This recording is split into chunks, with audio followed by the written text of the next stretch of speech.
مولاي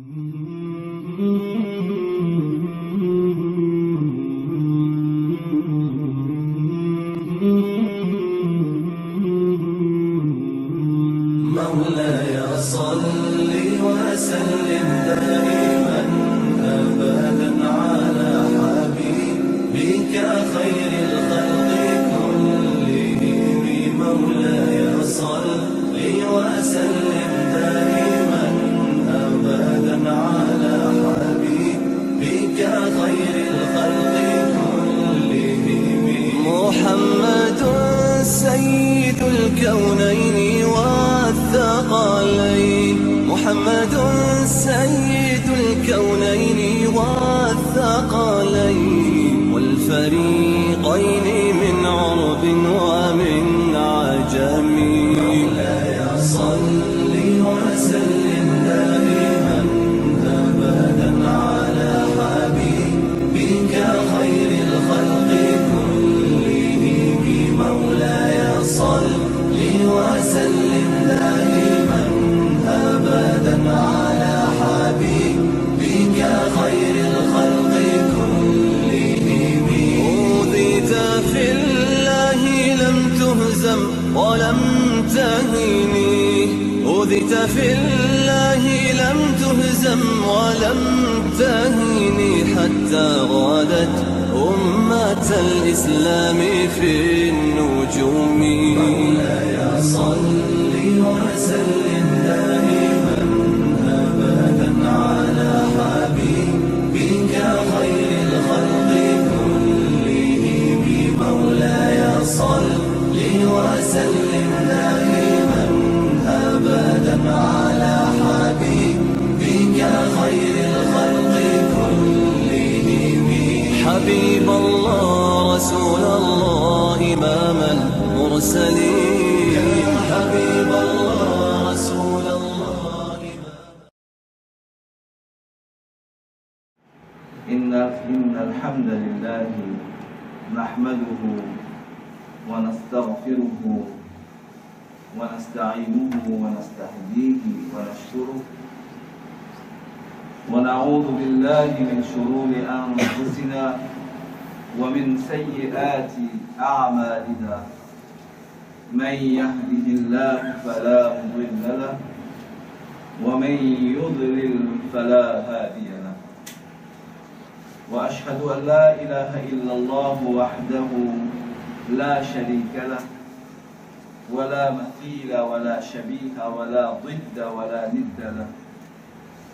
وأشهد أن سيدنا وحبيبنا وعظيمنا وقائدنا وقرة أعيننا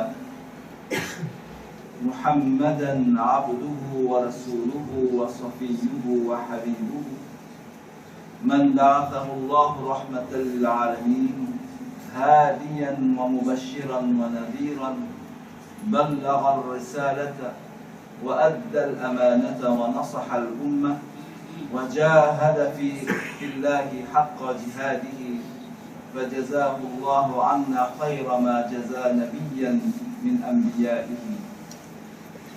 اللهم صل على سيدنا محمد وعلى آل سيدنا ومولانا محمد كما صليت على سيدنا إبراهيم وعلى آل سيدنا إبراهيم، وبارك على سيدنا محمد وعلى آل سيدنا محمد كما باركت على سيدنا إبراهيم وعلى آل سيدنا إبراهيم إنك حميد مجيد. أما بعد، عباد الله، فإني أوصيكم ونفسي بتقوى الله العلي القدير القائل في محكم كتابه. بسم الله الرحمن الرحيم. إن الله وملائكته يصلون على النبي يا أيها الذين آمنوا صلوا عليه وسلموا تسليما. اللهم صل وسلم وزد وبارك على سيدنا ومولانا محمد الفاتح لما أغلق والخاتم لما سبق والناصر الحق بالحق والهادي إلى صراطك المستقيم صلى الله تعالى عليه وعلى آله وأصحابه حق قدره ومقداره العظيم صلاة وسلاما عليك يا سيدي يا حبيبي يا رسول الله صلى الله تعالى عليه وسلم وعلى آلك وأصحابك يا رحمة للعالمين. Mes frères de foi, Assalamu alaikum wa rahmatullahi ta'ala wa barakatuh. La louange est à Allah ta'ala. Nous les louons, nous recherchons son aide, nous recherchons sa bonne guidée, nous le remercions, nous demandons son pardon et nous nous répondons à lui. Nous demandons que Allah nous préserve du mal de nos âmes et de nos mauvaises actions. Celui qui Allah guide, nul ne peut l'égarer, et celui qu'il égare, nul ne peut le guider. Je témoigne qu'il n'est de Dieu que Allah, le seul à ne pas avoir d'associé, ni de ressemblant, ni de semblable, ni d'équivalent, ni d'égal. Et je témoigne que notre maître, notre bien-aimé, notre éminent guide, c'est lui qui nous réjouit les cœurs, notre maître Muhammad sallallahu alayhi wa sallam, et son esclave et son messager, son bien-aimé, et c'est lui qu'il a élu. C'est lui que Allah Ta'ala a envoyé en tant que miséricorde pour les gens, en tant que guide, annonciateur de bonnes nouvelles et avertisseur contre un châtiment. Sans aucun doute, il a parfaitement transmis le message. Il s'est acquitté de ce qui lui a été confié. Il a donné le conseil à la communauté et a fourni son effort, un véritable effort, dans la voie que Allah Ta'ala a agréée. Que Allah Rabbul Alamin le rétribue, le récompense. Pour nous, de meilleur de ses dons, il a rétribué chacun de ses prophètes. Oh Allah, honore et élève davantage en degré et préserve de ce que craint Sayyidina Muhammad sallallahu alayhi wa sallam pour sa communauté. Notre maître Muhammad alayhi salam, ainsi que la famille de notre maître Sayyidina Muhammad alayhi salam, comme tu as honoré et élevé davantage en degré et préservé de ce qu'il craint pour sa communauté, notre maître Ibrahim alayhi salam, ainsi que la famille de notre maître Ibrahim alayhi salam, et accorde tes bénédictions à notre maître Muhammad alayhi salam, ainsi que la famille de notre maître Muhammad alayhi salam, comme tu as accordé tes bénédictions à notre maître Ibrahim alayhi salam, ainsi à la famille, ainsi qu'à la famille de notre maître Sayyidina Ibrahim alayhi salam. Certes, tu es Hamid, c'est lui qui mérite les louanges, Al-Majid, c'est lui qui est glorifié.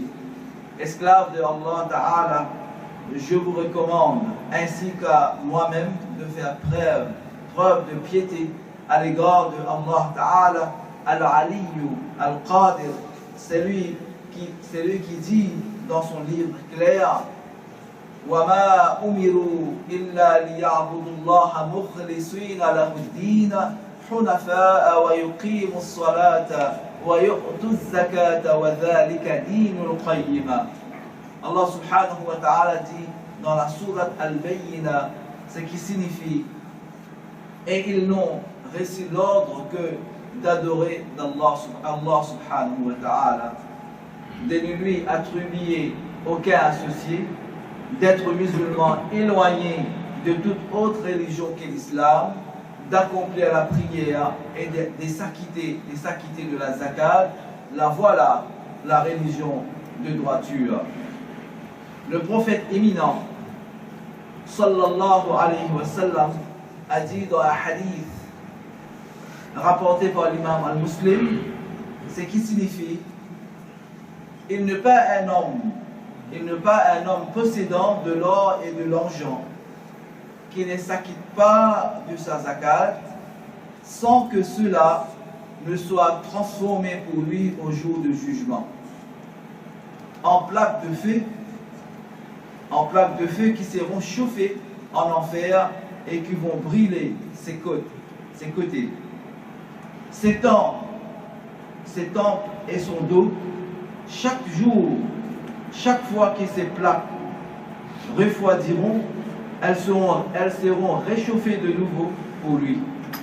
Et tout cela en un jour qui dure 50 000 années, 50 000 ans, jusqu'à ce que les esclaves finissent de se rendre compte. Il verra alors quel sera son chemin, soit vers le paradis, soit vers l'enfer. Il fut dit au messager de Allah, sallallahu alayhi wa sallam, et pour ce qui est des chameaux, alors Rasulullah alayhi salam, il a dit, il n'est pas un homme possédant de chameaux qui ne s'acquitte pas de la zakat sur ses chameaux sans qu'il soit jeté au jour du jugement dans un terrain vaste où tout son troupeau sera réuni. Pas même un chamelot de ce troupeau ne manquera. Ils vont ainsi le piétiner de leurs pattes et le mordre avec leur gaine. Tout le troupeau passera et repassera encore sur lui, et en un jour qui dure 50 000 années, jusqu'à ce que l'esclave finisse de rendre compte. Il verra alors quel sera son chemin, soit vers le paradis, soit vers l'enfer. Il fit dit au messager de Allah sallallahu alayhi wa sallam, et pour ce qui est de vaches, ainsi que de chèvres, ainsi de moutons. Alors Rasulullah alayhi salam, il a répondu, il n'est pas un homme possédant de vaches ou de chèvres ou de moutons qui ne s'acquitte pas de la zakat sans qu'il soit jeté au jour du jugement dans un terrain vaste où tout son troupeau sera réuni. Aucune bête ne manquera, même la bête qui avait de cornes tordues ou cassées, et celle qui n'avait pas de cornes ne manquera pas de lui donner de coups de cornes et de le piétiner avec ses sabots. Le troupeau passera et repassera encore sur lui, et en un jour qui dure 50 000 années, jusqu'à ce que les esclaves finissent de rendre compte. Il verra alors quel sera son chemin, soit vers le paradis, soit vers l'enfer. Chers frères de foi, la zakat est l'un des principaux devoirs de l'islam. C'est l'un des sujets les plus éminents de l'islam.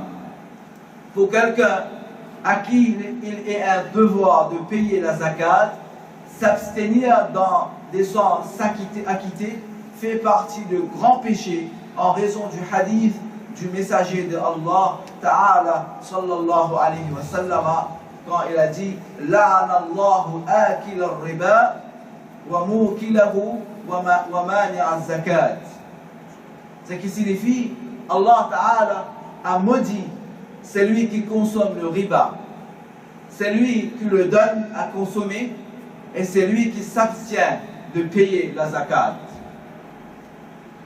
Celui donc qui s'abstient de payer la zakat alors qu'elle a un devoir pour lui en croyant qu'il ait un devoir de la payer, il ne pas devenir mécréant, sauf qu'il a désobéi à Allah Ta'ala et s'est chargé d'un grand péché. En effet, la zakat est une obligation concernant le bien et c'est un droit de Allah tabaraka wa ta'ala sur toute propriétaire de biens sur lequel la zakat est obligatoire. Par conséquent, il est un devoir de la payer. Celui qui ne le fait pas tombe dans un grand péché selon le jugement de Allah Ta'ala Rabbul Alamin. Il s'agit d'un péché pour lequel il mérite le châtiment douloureux de Allah Rabbul Alamin et dans le feu de l'enfer. Un feu au sujet de la description duquel il est parvenu que le feu du bas-monde représente un 70e de ce feu-là et qu'il a été attissé durant 1000 années jusqu'à ce qu'il devienne entièrement rouge.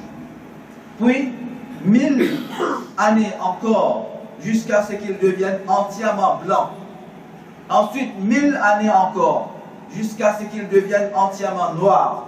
Et il est actuellement d'un noir de ténèbres, le feu de l'enfer. Qu'Allah nous protège. La zakat, esclave de Allah Rabbul Alamin, est un devoir sur le chameau, le bovin, le chèvre, le mouton, ou le reste de troupeaux et du bétail. Il n'y a pas de zakat à sortir sauf si on en fait commerce. La zakat est également obligatoire sur le date, le raisin sec, les récoltes que les gens prennent comme nourriture de base lorsqu'ils ont le choix, comme par exemple le blé, l'orge, le maïs, le pois chiche et ce qui est de cet ordre. La zakat est également un devoir sur l'or et l'argent métal, à condition qu'il soit la propriété d'une personne durant une année lunaire, en quantité au moins égale au seuil. Le seuil est la première phrase sur laquelle il est un devoir de payer la zakat. Il est donc un devoir de donner la zakat pour toute quantité égale ou supérieure au seuil. Pour ce qui est de l'or pur, le premier seuil est d'environ 85 grammes. Et pour l'argent métal, le premier seuil est d'environ 600 grammes. Et la quantité de la zakat à sortir est l'accord du 10e, soit 2,5%. Et si quelqu'un a eu en sa possession une quantité de billets dont la valeur a atteint celle de 600 grammes d'argent métal et qu'il s'est écoulé une année entière en ayant possédant 7 billets, cette billet-là, il paye donc à titre de zakat l'accord du 10e de la valeur de billets qu'il possède au bout de l'année lunaire, une année lunaire passée. La zakat est également un devoir sur les biens commerciaux. Par conséquent, si quelqu'un a commencé à faire du commerce et qu'il s'est écoulé une année lunaire, il évalue la valeur de sa marchandise à la fin de l'année, ainsi que l'argent qu'il a obtenu de ce commerce, s'il a toujours l'intention de l'utiliser pour son commerce. Il évalue la quantité totale de tout cela et paye ensuite à titre de zakat le quart du 10e, soit 2,5%. La zakat est de même un devoir sur le corps. Il s'agit de la zakat du fitr, zakatul fitr, qui est la zakat de la fin du jeûne du mois sacré du Ramadan. Cette zakat devient obligatoire quand l'individu a vécu une partie du Ramadan et une partie du mois suivant, Shawwal al-Mukarram. Cette zakat est un devoir pour tout musulman sur sa propre personne, sur tous ceux qui sont à sa charge, sous son responsabilité, s'ils sont musulmans, et s'il lui reste le montant de la zakat à sortir une fois qu'il a déduit de ce bien le montant du remboursement de ses dettes. de son habillement, de son logement, de sa nourriture, de la nourriture de ceux qui sont sous son responsabilité, qui sont à sa charge. Et ceci pour le jour de la fête et la nuit qui vient à sa suite. Sur les choses qui viennent d'être citées, il est un devoir de payer la zakat, et celui qui rétente sans excuse le paiement de la zakat par rapport au temps déterminé sera chargé d'un grand péché. Le temps d'obligation de sortie de la zakat n'est pas conditionné au mois du Ramadan. En effet, chaque bien a un temps chaque bien a un temps qui est propre, qui lui est propre. Par exemple, il est un devoir de payer la zakat sur l'or après l'avoir eu en sa possession pendant une année lunaire, comptée à partir du moment où sa valeur a atteint le seuil. Tout comme nous l'avons mentionné, pour le date et le raisin sec, il devient obligatoire de payer le zakat lorsque la maturité de certains fruits apparaît. Et ce n'est pas une condition qu'une année lunaire soit écoulée. Certains, toujours, ont propagé de fausses informations dans le but de prendre l'argent de gens durant le mois du Ramadan. Ils prétendent en effet que la zakat serait un devoir sur le bien immobilier que la personne consacre à la location, alors que leur propriétaire ne compte pas en faire commerce, ou sur la voiture qu'il louerait, ou sur le magasin qu'il loue, ou sur le garage qu'il louerait. Ceci est une calomnie envers la loi de Allah Tabaraka wa Ta'ala. On dit plutôt à celui qui possède de biens non assujettis à la zakat, le mois de Ramadan est un mois de bien et de bienfaisance. Si tu veux, fais de dons dans la voie que Allah Ta'ala agrée, mais on ne lui dit pas qu'il doit payer une zakat sur ce bien-là. Il n'y a personne, il n'y a aucune considération à donner à ceux qui prétendent, certains qui se sont spécialisés dans la collecte de zakat alors qu'ils ne sont pas acquis la science de jurisprudence musulmane. Leur seul objectif est de s'emparer de biens d'autrui. Ils prétendent que l'obligation de payer la zakat pèse sur ce bien-là. Ils prétendent même que dans les entreprises, les machines de production industrielle sont assujetties à la zakat et que le local que l'on possède est sujet à la zakat. Tout cela n'est pas vrai. Toutefois, la zakat est due sur toute marchandise consacrée au commerce et non pas sur l'immobilier, et que l'on ne veut pas commercialiser et qui ne donc pas sujet à la zakat. Si quelqu'un donnait de l'argent sur ce genre de biens au titre des zakats obligatoires, il aurait rendu obligatoire ce que Allah subhanahu wa ta'ala n'a pas ordonné.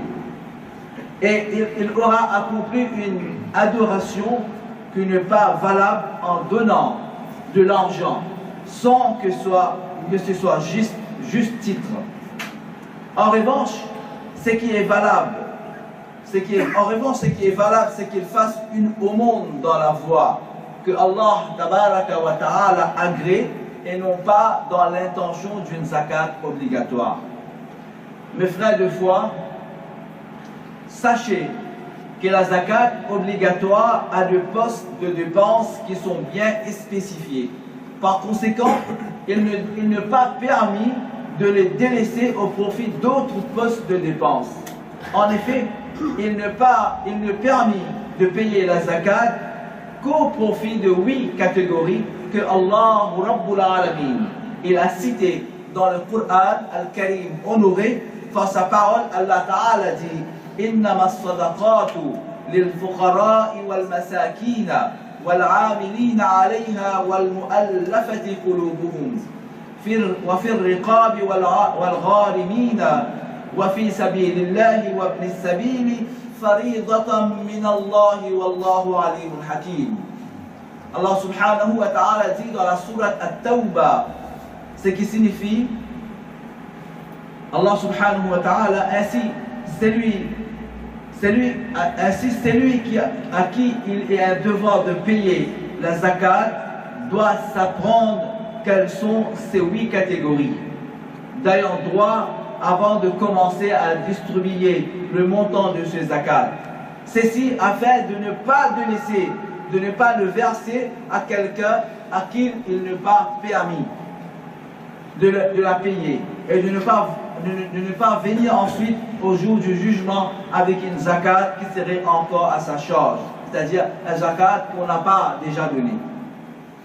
Mes frères de foi, j'attire votre attention sur le fait que la parole de Allah subhanahu wa ta'ala wa fi sabilillah ne signifie pas du tout, ne signifie pas tout acte de bienfaisance, mais désigne celui qui est mujahid, c'est-à-dire mujahid volontaire, tout comme l'a indiqué le messager de Allah tabaraka wa ta'ala sallallahu alayhi wa sallam. Dans les hadiths de l'imam Malik, dans le sunan de Abu Daoud et dans d'autres références encore.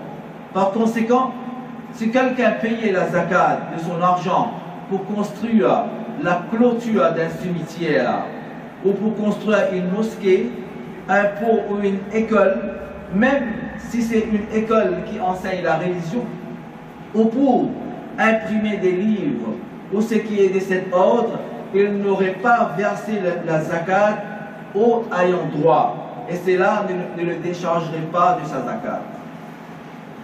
Alors, vous, esclaves de Allah Rabbul Alamin, faites preuve de piété à l'égard de Allah, le Tout-Puissant, le très miséricordieux, par rapport aux possessions qu'il vous a accordées, et sachez qu'au jour du jugement, nous aurez tous à rendre de compte. Alors préparez-nous pour ce jour éminent. Et Allah subhanahu wa ta'ala nous donne le tawfiq de bien retirer le bien, le zakat, qui est obligatoire sur nous, sur le bien expliqué, si on a, et de bien donner, de vérifier aux gens qui est plus méritoire de donner, de bien vérifier. Parce que on va être interrogé sur ce sujet, où on a eu notre argent et comment on l'a dépensé. Même le zakat aussi, on va être interrogé comment on a acquitté de notre zakat, comment on s'est acquitté de notre zakat, comment on a cherché le genre le plus méritoire, le plus dominé dans la société, le plus en difficulté financière dans la société.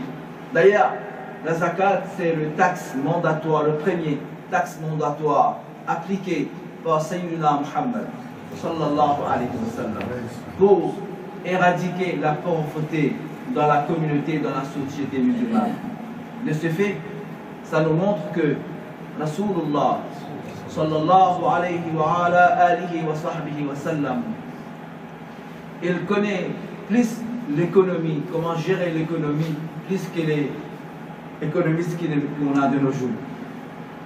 Et Rasulullah sallallahu alayhi wa sallam, par la grâce de Allah, avec la guidance de Allah Rabbul Alamin, avec le guide de Allah Rabbul Alamin, il a implémenté dans la religion, appliqué sur la communauté, le riche dans la communauté, de décharger, de s'acquitter de leurs biens, en donnant la zakat, pour épauler le musulman, le frère musulman, la famille musulmane, le sœur musulman, qui est en difficulté financière dans la société, afin qu'il soit bien intégré dans la société, dans la communauté musulmane. À point d'exterminer le 2 poids de mesure entre les riches et les pauvres et d'éradiquer la pauvreté dans la société, dans la communauté musulmane.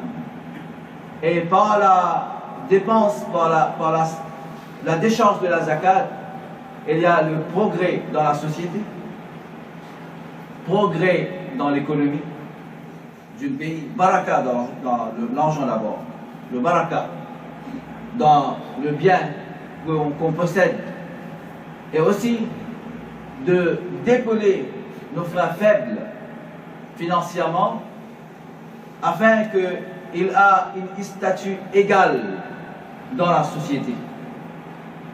Il ne faut pas penser que en retirant, en s'acquittant de la zakat, on est en train de faire de grands faveurs sur le plus démuni de la société. Au contraire, c'est les démunis de la société qui sont en train de faire faveur de vous aider à retirer vos biens, parce que au jour de jugement, on va être interrogé rigidement sur ce sujet. Et qu'Allah Rabbul Alamin nous donne le tawfiq et amal de s'acquitter de nos zakats. Maintenant, de nos jours, si on a de sociétés, des associations fiables, dignes de confiance, qu'on peut nous remettre notre bien, notre zakat, et eux, ils vont prendre la responsabilité. Si vous ne connaissez pas personne, et vous n'avez pas cette connaissance où d'aller, alors c'est permissible de remettre le zakat à ces associations dignes de confiance qui vont en retour assumer la responsabilité de partager cette bien aux gens qui méritent, de faire ça.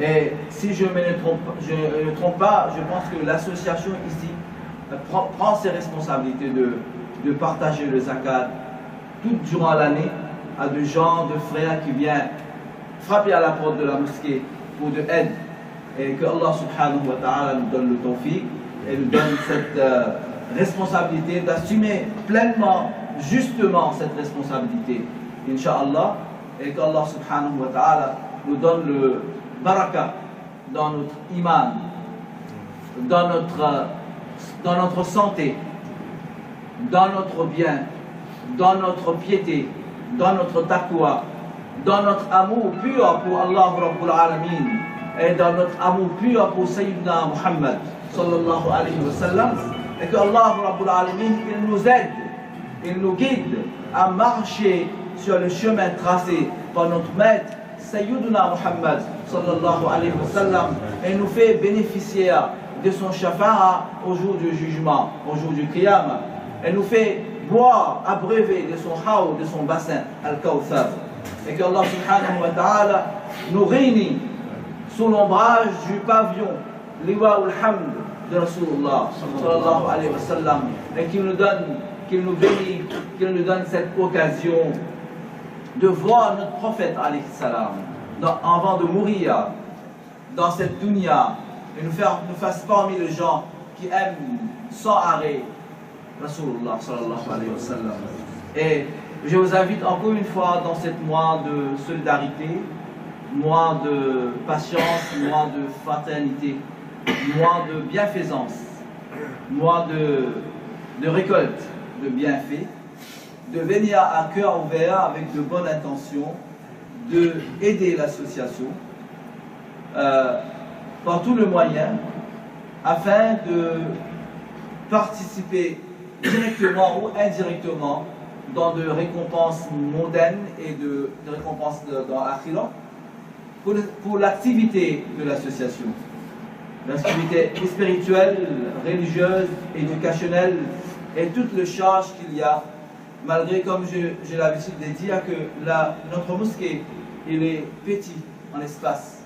Mais alhamdulillah, on arrive avec beaucoup de sérénité, beaucoup de harmonie, de paix, de foi, de l'affection, de solidarité, de fraternité, de faire le sujoud, et de faire le tasbih, de faire le dhikr, de faire le tilawat al-Qur'an pour Allah Rabbul Alamin. Et que Allah Ta'ala donne le tawfiq aussi, que moi-même en premier, et vous, et les gens qui ont la responsabilité de gérer l'administration, de tous ensemble, la main dans la main, pour chercher l'agrément de Allah Rabbul Alamin, de consacrer, d'aider dans toutes les formes pour l'avancement, le progrès de Dîn, de la communauté dans la mosquée Anwar al-Madina. Wassalamu alaikum wa rahmatullah.